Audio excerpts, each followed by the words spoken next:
Hey, what's up, guys? First off, just wanted to kind of let you know I was breaking down this video into different parts.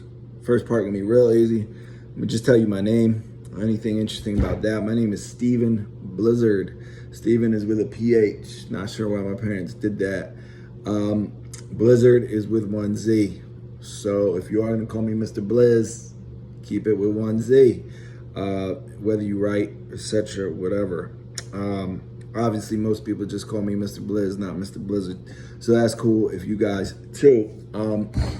Only interesting thing I can think about my name is not a whole lot of blizzards in this country. That's because my parents are not from here. My parents immigrated to this country, so more on that later. The other interesting thing is my name is not my name. No one calls me Steve. My whole family, all my friends call me Bo. Hopefully one day y'all be my friends after you graduate, but for right now, y'all my students. So you're gonna call me Mr. Blizz. All right. Next section of this video is job or job experience. Now, y'all know I'm your math teacher. This is true. Just to give you a little idea of my job experience, I've been working as a teacher since 2004. So a long time. Hey, I don't have access to YouTube. Who would I go to get access to it? I'm gonna cut that. Trying to start my own. All right, my fault. So yeah, I've been a teacher for 15 years, or an educator more like for 15 years. For a lot of the time, I've been a classroom teacher, but I've also been a dean of students. I've been an academic coach. I've even done enrollment. So I do a whole lot. Well, I've done a whole lot, but right now I'm a math teacher, and that's what I'm focused on. Why am I here? Well, why I'm at One Bright Ray is a simple explanation, right? When I first started teaching, I was teaching at a disciplinary school. It was called CEP. It was the burgundy shirts one, the one on the front in Hunting Park. I did like teaching there. It was, it was tough and challenging and all that. But parts of it really made me sad and depressed. Like, students didn't choose to be there. No one wanted to be there. The kids got sent there because they got kicked out of schools. No one went and enrolled their kid in CEP. Because of that, the culture of the school is a little bit funny because, like, you take a bunch of people and put them in some place where they don't want to be. Odds are most of them not going to be happy. So I liked working in alternative schools. So after CEP got shut down, I started looking for other alternative schools. I found One Bright Ray because, the whole accelerated school thing, it was something new. It was something new. So, but the first thing I noticed about it was that the people chose to be there. They applied to be there and wanted to be there. And I was like, okay, well, I could take all the stuff I learned at CEP about engaging students, giving students second chances, so on and so forth, and take it to this school where hopefully people will have a more positive attitude, which I found to be true. I've had a lot of good experiences at One Bright Ray, and I've been here. Well, this will be my 10th year, so if I can make it through it next summer, I'll get a plaque. So help me out, y'all. All right, so that's why I'm here. Let me tell you a little bit about myself. This is the third segment of the video about personal information. I'm 41 years old. Most time I just tell people I'm 40. I think I'm gonna stop talking about my age at 40. So if you ask me, I'm gonna be 40. I'm 40. All right. My family background, I mentioned that a little bit earlier. My parents are from Great Britain or the United Kingdom. My dad's from England and my mom's from Wales. Wales is a little country in between England and Ireland. So it's not an island like Ireland is an island, but they have their own their own language, culture, and things like that. That's different from England. I don't speak Welsh. My mom does. My parents met in college in Wales and moved to New York, and that's where they had me in 1978. So I was born in New York City, Lower East Side.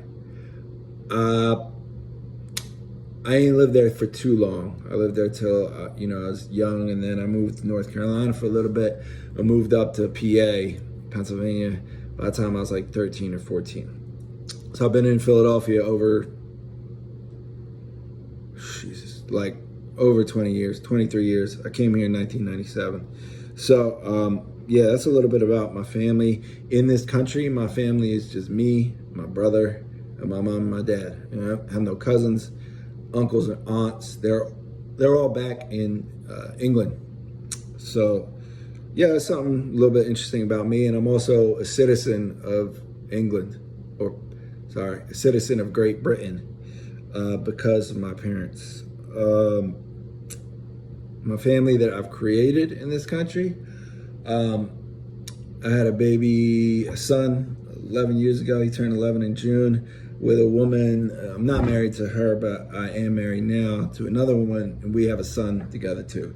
So my one son is 11, my other son is 11 months. And yeah, my older son, even though I'm not with his mom, I got 50-50 custody. So he might be walking around behind me here and there. And then my 11-month-old son, we're just doing the best we can because me and my wife both working from home. So yeah, interests. You might be thinking, why does my teacher have a T-shirt with his name on it? Now, I swear I didn't do this to look cool and get clout or something. My friends made it for me, and I just sold them to my friends and stuff like that because I'm a DJ. I've been DJing over 20 years. I got my start in Philly, and I always just wanted to rock parties and do mixtapes here and there. But for the most part, I'm a party rocking style DJ. I don't have a lot of stuff you could listen to online. I don't have a whole lot of mixtapes or anything like that. I pretty much play clubs. But except I don't because there's no clubs open. So yeah, I'm that part of my life is on hold. To be honest, I don't know if it's coming back. So kind of sad about that. My other interests, really like athletics. I'm mostly like a soccer player. Obviously, I got that interest early in life from my mom and my dad, being that they're from Great Britain, where soccer started. Right, so from a buck, I was a major soccer player. The other sport interest I got from my dad was boxing. His dad, my grandpa, was a boxer. So I also trained boxing at a gym around America and Susquehanna. So yeah, I boxed. That gym is also a jiu-jitsu gym, Brazilian jiu-jitsu. If you know anything about MMA and UFC, you know what Brazilian jiu-jitsu is. It's the one where they teach you how to choke people, put people in arm bars, leg locks, and stuff like that, where people have to tap out. That's when a fight's over. Yeah, so I do all that. I also like to run, lift weights, and stuff like that. But mostly all that stuff's just so I could be fit, so I could continue to be a soccer player, even though I'm 40-something. All right?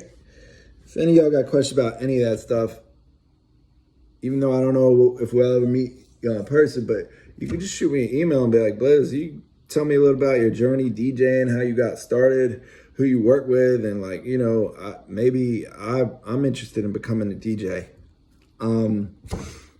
I would definitely help out. I've helped out a lot of my old students figure out what they need to do to become a DJ or get involved with music and things like that. So, yeah, feel free to hit me up about anything like that.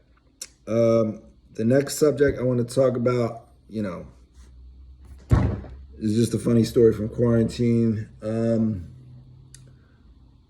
My son, Hamster, got out Sunday night. So we didn't even know he was gone till Monday. So Monday night, we put out all these traps and food in the living room. And somehow I woke up in the middle of that night last night, and the hamster was running around the floor, and I somehow grabbed a hold of him and got him back in his cage. So yeah, I don't know if that's funny or whatever. That's my story though. All right, mission. That's the last section. I want to tell you what my mission is. My mission is to have all of you I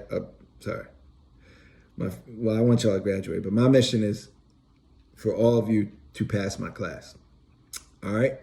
And I'm going to do what it takes to hopefully make sure that happens. All right? But that means I got to get a commitment from you to make sure that even if, I never even meet you in real life, if you're stuck, it's going to be hard for me to know. It's not like a regular classroom where if someone puts their head down, they'd be like, oh, I don't know what's happening. I'm lost. I could tell that from your body language in a class.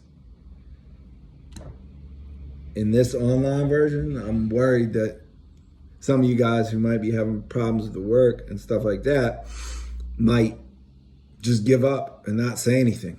Now, if that happens, I don't know if you gave up because you just didn't have time for this, or you gave up because you just felt overwhelmed and said, screw it, I'm out. So what I want y'all to do is hopefully make a commitment to me that you guys will stay focused and work hard and reach out if you get stuck. All right. That's it. That's it. All right, guys. And then we're going to have an assignment later in class. Once again, nice talking to you guys and nice meeting you guys.